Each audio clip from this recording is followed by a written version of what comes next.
இயேசு கிறிஸ்து பற்றிய பல கதைகள், அவர் செய்த அற்புதங்கள், அவரின் மகிமைகள் பற்றிய தகவல்கள் பைபிள்ல ஏராளமாக இருக்கிறது. எனினும் அவருடைய முதல் அதிசயம் எங்கு எப்போது நிகழ்ந்தது தெரியுமா? அதை பத்தி தான் இந்த வீடியோல ஃபுல்லா பார்க்க போறோம். ஸோ மிஸ் பண்ணாம வீடியோ ஃபுல்லா பாருங்க. மேலும் இது போன்ற ஜீசஸ் ஸ்டோரிஸ், அவருடைய life history stories, Saint stories இதை பத்தி நீங்க தெரிஞ்சுக்கணும் அப்படின்னா நம்ம சாக்ரெட் டிவியை மறக்காம ஃபாலோ அண்ட் சப்ஸ்கிரைப் பண்ணுங்க. இது நம்ம ஜெம் சாக்ரெட் டிவி. நான் உங்கள் விஜயனிஷா அகஸ்டன். இயேசு கிறிஸ்து தன்னுடைய முதல் அற்புதத்தை தன்னுடைய தாய் மரியாளின் சொல்லுக்கு கட்டுப்பட்டு நிகழ்த்தினார். இதை அறிந்தவர்கள் ஆச்சரியப்பட்டு இயேசு கிறிஸ்து தேவமைந்தன் என்பதை உணர தொடங்கினாங்க.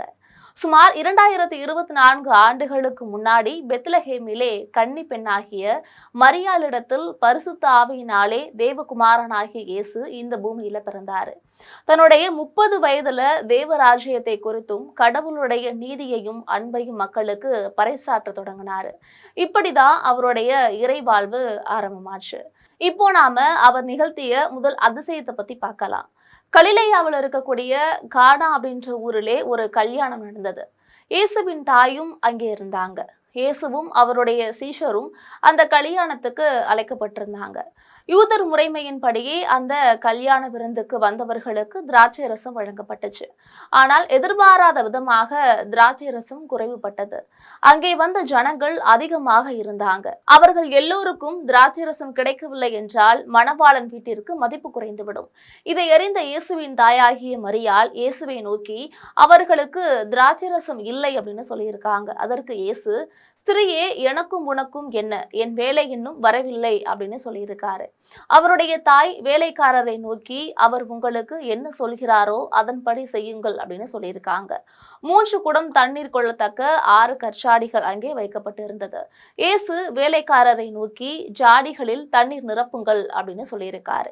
அவர்கள் அப்படியே 6 கற்சாடிகளையும் தண்ணீரால் நிரப்புனாங்க.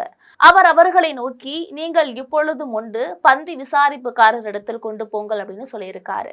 அவர்களும் கொண்டு போயிருக்காங்க. அந்த திராட்சை ரசம் எங்கே இருந்து வந்ததென்று தண்ணீரை மொண்ட வேலைக்காரருக்கு தெரிந்ததென்றி பந்தி விசாரிப்புக்காரனுக்கும் தெரியாததுனால அவன் திராட்சை ரசமாய் மாறின தண்ணீரை ருசி பார்த்த போது ஆச்சரியப்பட்டிருக்கான். அதன் பின்பு அவன் மணவாளனை அழைத்து, என்னப்பா, நீங்க முதல்ல இந்த ருசியுள்ள திராட்சை ரசத்தை கொடுக்கல, நம் வழக்கப்படி முதல்ல நல்ல ருசியுள்ள திராட்சை ரசத்தை கொடுத்து ஜனங்கள் திருப்தியடைந்த பின்பு ருசி குறைந்ததை கொடுக்க வேண்டும் அல்லவா அப்படின்னு சொல்லியிருக்கான்.